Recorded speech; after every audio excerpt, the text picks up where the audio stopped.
Hola, estoy muy contento de que haya decidido acompañarnos para estas 3 sesiones. No importa en qué etapa de su jornada espiritual se encuentre, le agradezco que haya decidido sacar un poco de su tiempo para explorar esta inolvidable historia. Cuando algunas personas piensan en Jesucristo, no piensan en nada más que un maestro religioso, y consideran la Biblia como una vieja y polvorienta colección de enseñanzas religiosas. Pero uno de los aspectos más importantes de esta película es que representa la historia de Jesús, el Hijo de Dios. Hace que cobren vida las páginas de la Biblia al reproducir el drama y la emoción de su historia central, la historia del Cristo. Hace solo 3 días que vi por primera vez esta película, La Pasión del Cristo. Las imágenes crueles y violentas están todavía frescas en mi mente.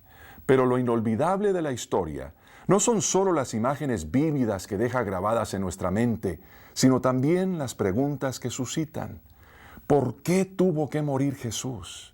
¿Y por qué de una forma tan bárbara? ¿Realmente sucedió así? ¿Qué pasó después? ¿Qué sentido tiene? Y sobre todo, ¿qué tiene que ver conmigo? A estas alturas usted ya ha tenido la oportunidad de compartir en pocas palabras la sensación que le produjo. Para mí, la película fue ante todo inquietante. Una cosa es leer el relato de la muerte de Jesús en las páginas de la Biblia y otra es vivir la experiencia a través de imágenes tan gráficas. La intensidad de lo que sentí fue mayor que lo que jamás haya experimentado al ver una película. Pero más allá de conmoverme profundamente, la película me hizo reflexionar. Me obligó a pensar sobre el hecho de que eso realmente sucedió. A Jesús realmente lo golpearon hasta desfigurarlo. La misma gente que lo recibió en Jerusalén algunos días antes, ahora llena de odio, pide a gritos que crucifiquen a Jesús. María observa con horror, a solo unos metros de distancia, cómo clavan a la cruz las manos y los pies del hijo de sus entrañas, como si él fuera un vil criminal, con esa cruel corona de espinas que le presiona la frente. Durante 6 horas permanece colgado antes de morir. Si bien Pedro fue capaz de negar a su maestro y Judas de traicionarlo, la pavorosa realidad histórica de su muerte no deja de ser innegable e ineludible. Es imposible ignorarla. Otro efecto que surtió en mí esta película fue que me dejó abrumado ante la injusticia de la muerte de Jesús. Me abrumó la salvaje crueldad de su tormento y crucifixión.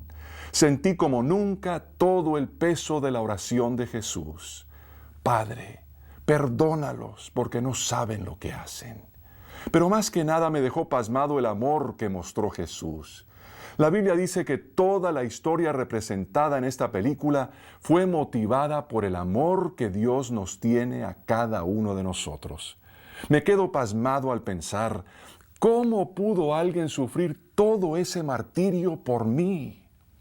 Quisiera que comenzáramos este estudio en 3 partes, examinando el elenco, los actores y los personajes de este drama.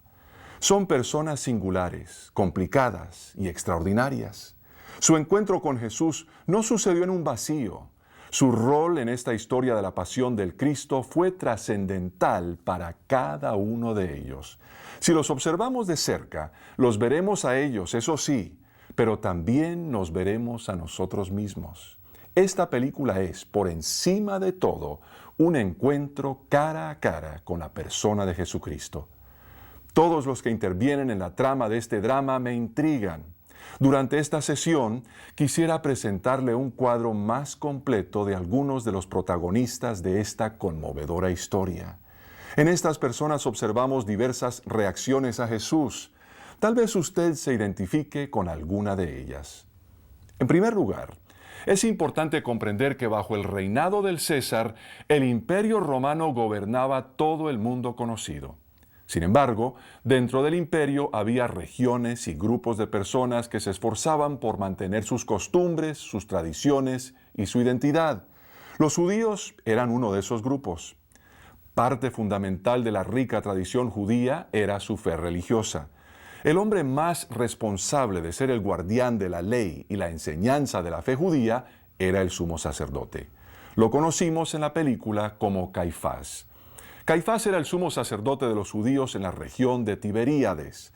Normalmente, una persona en este cargo lo mantenía de por vida, pero como los romanos temían darle demasiado poder a una sola persona, nombraban nuevos sumos sacerdotes cuando lo estimaban conveniente. La primera vez que nos enteramos de Caifás en la Biblia es precisamente después que Cristo resucitó a Lázaro. Muchos de los parientes y amigos fueron testigos de este milagro. En el Evangelio según San Juan, capítulo 11, desde los versículos 45 al 50, leemos en la traducción de la Nueva Versión Internacional de la Biblia: muchos de los judíos que habían ido a ver a María y que habían presenciado lo hecho por Jesús, creyeron en él. Pero algunos de ellos fueron a ver a los fariseos y les contaron lo que Jesús había hecho. Entonces los jefes de los sacerdotes y los fariseos convocaron a una reunión del consejo. ¿Qué vamos a hacer?, dijeron.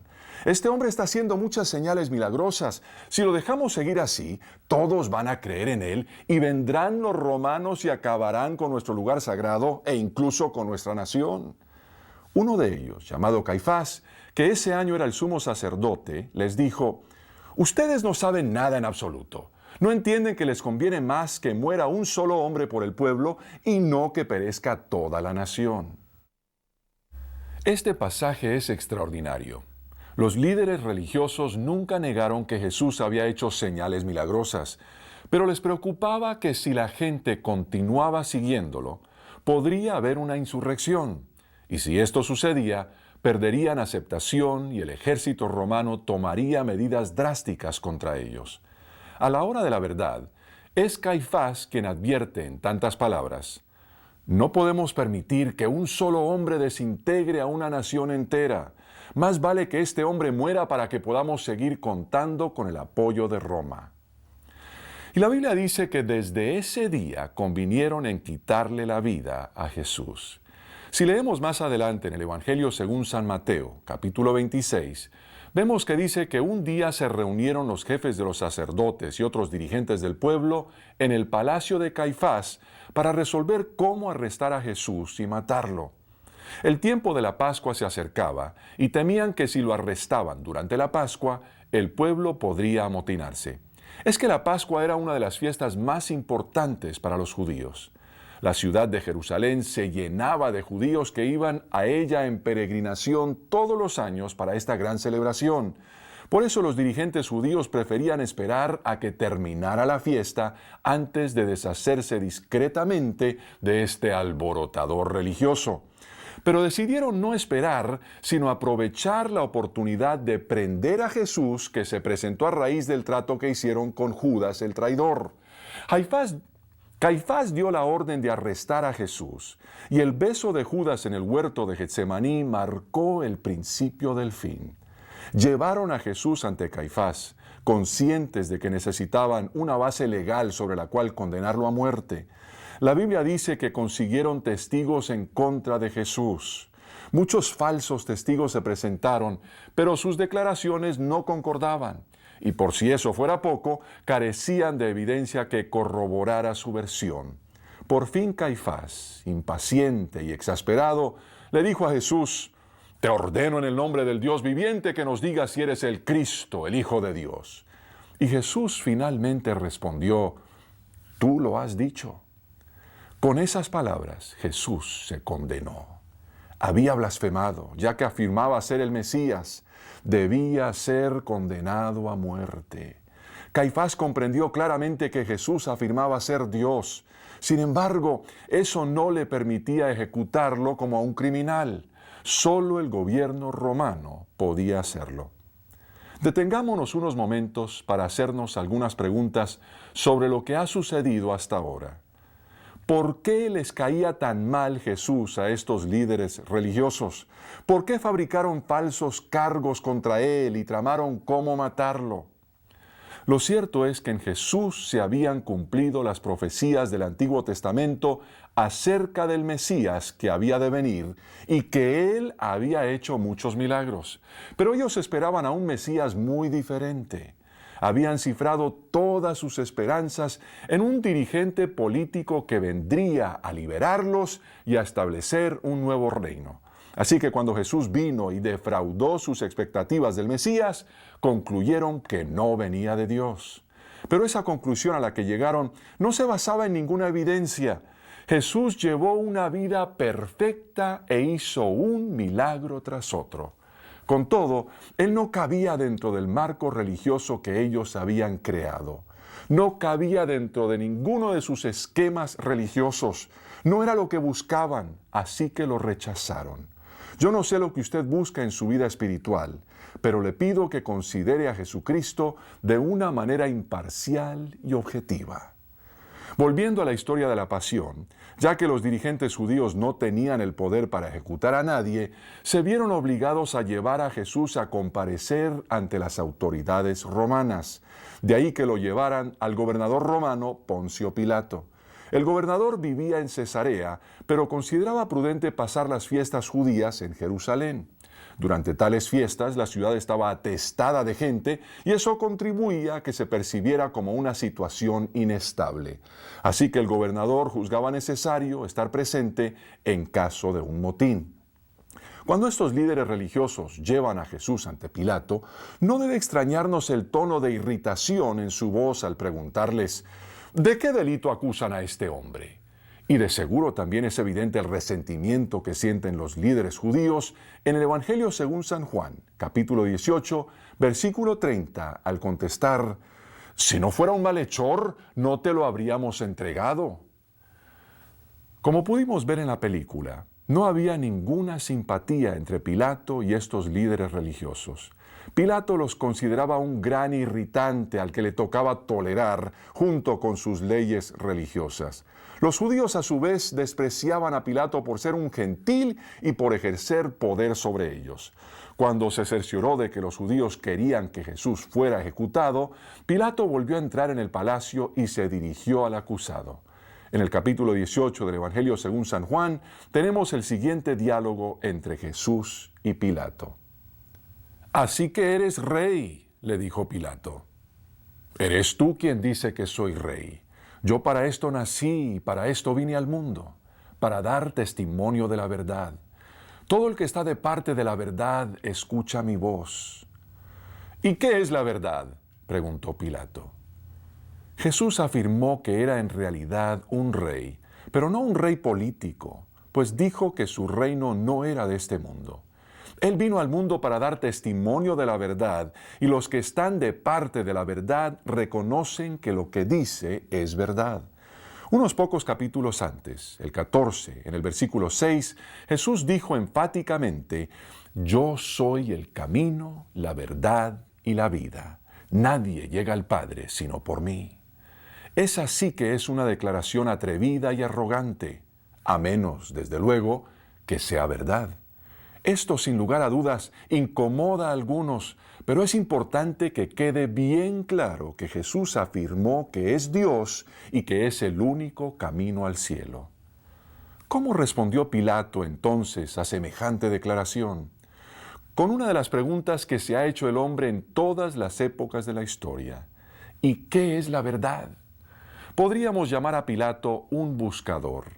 Él representa a los que tienen muchas preguntas. Preguntas tales como si Jesús era o no quien afirmaba ser, y si podemos confiar en los documentos biográficos que tenemos acerca de Él. Tengo buenas noticias para los que andamos en busca de la verdad. Yo creo que a Dios le gustan nuestras preguntas. Las dudas que tenemos no lo sorprenden ni lo molestan. Si usted es un buscador, lo animo a que no deje de investigar. Examine las declaraciones de Cristo. Ponga todo su empeño en hacerlo. Dios no le teme a nuestras inquietudes ni a la inteligencia de la que proceden. Fue Él quien nos hizo seres humanos pensantes. El siguiente personaje que este drama presenta y que quisiera que consideremos es un hombre llamado Simón. Me parece que la película no menciona su nombre, pero los autores de los evangelios sí lo dan a conocer. Él fue el hombre al que los soldados romanos obligaron a que ayudara a Jesús a cargar su cruz. La Biblia no dice casi nada acerca de él, excepto el lugar de donde era. Era de Cirene, que quedaba en la costa norte de África. Es muy probable que estuviera allí para celebrar la Pascua. ¿Puede imaginarse lo que sentían los judíos peregrinos en Jerusalén ese día? Ese era el día en que celebraban su liberación de Egipto como pueblo de Dios. De repente, Simón oyó el alboroto de la multitud en el camino frente al palacio de gobierno de los romanos. Abriéndose paso entre la gente para ver de qué se trataba, se quedó paralizado por lo que vieron sus ojos. El Evangelio según San Marcos, capítulo 15, versículo 21, dice: a uno que pasaba por allí de vuelta del campo, un tal Simón de Cirene, padre de Alejandro y de Rufo, lo obligaron a llevar la cruz. Ese día había 3 hombres cargando cruces. Uno de ellos había sido golpeado severamente y luchaba con el peso de la cruz. Cuando tropezó, Simón lo observó detenidamente a ver si iba a poder volver a levantarse. De pronto sintió una mano en su túnica. Era un soldado romano que lo agarró del brazo y le ordenó a que ayudara al criminal a cargar su cruz. Simón seguramente se preguntó qué pudo haber hecho ese hombre para merecer semejante muerte. En realidad, no tenía aspecto de ladrón o criminal. Ojalá hubieran escogido a otro de entre la multitud para ayudarlo. No hay duda de que para Simón ese encuentro cercano con Jesús fue bastante incómodo. Simón no era más que un inocente espectador que de un momento a otro se vio obligado a intervenir en este horroroso drama. ¿Será posible que alguien en el círculo suyo sea como Simón? Tal vez usted mismo haya visto esta película por pura curiosidad, o tal vez un amigo suyo lo haya invitado. Y sin embargo, tal como Simón, ahora usted siente que esta historia lo ha involucrado. Lo ha conmovido como ninguna otra y ha despertado una serie de inquietudes. Jesús y Simón no fueron los únicos que caminaron esa vía dolorosa hacia la cruz. Los acompañaban un par de ladrones que también iban a ser crucificados. Cuando finalmente llegaron a la cima del Gólgota, los 2 ladrones fueron crucificados junto a Jesús, el uno a la derecha y el otro a la izquierda. Según San Lucas, en el capítulo 23, versículos 40 al 43 de su Evangelio, uno de los ladrones, pese a la tortura y la agonía de su ejecución, tuvo el atrevimiento de reclamarle a Jesús: ¿no eres tú el Cristo? Sálvate a ti mismo y a nosotros. Sin dar lugar a que contestara Jesús, el otro criminal reprendió a su amargado compañero: ¿ni siquiera temor de Dios tienes, aunque sufres la misma condena? En nuestro caso, nuestro castigo es justo, pues sufrimos lo que merecen nuestros delitos. Este, en cambio, no ha hecho nada malo. ¡Qué cuadro tan irónico! Aquí tenemos a Jesús, de quien la Biblia dice que jamás cometió pecado alguno, golpeado sin misericordia y colgado en una cruz dispuesto a morir. Y tenemos a este ladrón que, así como Simón, jamás pudo haberse imaginado que tendrá tal encuentro con Cristo. Pero a diferencia de Simón, el ladrón aprovecha la oportunidad para pedirle ayuda a Jesús. Jesús, acuérdate de mí cuando vengas en tu reino, le dice. En los últimos momentos de su vida se pregunta: ¿habrá esperanza para alguien como yo? Si hay que llevar una vida buena para ir al cielo, ya es muy tarde para este hombre. En cambio, si solo hay que recibir el regalo del perdón de Cristo, entonces hay esperanza. Lo cierto es que Jesús contesta: te aseguro que hoy estarás conmigo en el paraíso. Te lo aseguro. ¡Qué promesa! En cuestión de minutos el corazón de este ladrón latirá por última vez en la tierra y Jesús le promete que tan pronto como eso suceda, en el siguiente minuto su espíritu estará en el paraíso. Tal vez usted se identifique con este ladrón. En momentos de quietud, cuando se pone a pensarlo, le cruza la idea: no es posible que Dios me acepte a mí. Yo he hecho demasiadas cosas malas. Me he alejado mucho de Él. Ni modo que haya esperanza para mí. Créame, Si ese ladrón pudiera decirle algo a usted ahora mismo, seguro que le diría, si hubo esperanza para mí, la hay para usted. Por último, quisiera que consideremos a un grupo de personas. Al pie de la cruz estaban apostados unos soldados romanos. Para ellos el dolor y la muerte no era nada nuevo. Habían visto morir a muchos hombres. Habían sido testigos de muchas crucifixiones. Era la muerte más tortuosa que se pueda imaginar, y sin embargo, para algunos de esos soldados, presenciarla era como el pan nuestro de cada día. Sin embargo, este día era diferente porque este hombre llamado Jesús era diferente. Él murió de un modo totalmente diferente del que ellos jamás hubieran visto. Otros hombres pedían alivio a gritos y maldecían a sus verdugos. En cambio, este Jesús miraba al cielo y pedía alivio para ellos. Padre, perdónalos, porque no saben lo que hacen. Pero lo diferente de ese día no se limitó a Jesús. El cielo mismo y la tierra también marcaron una diferencia.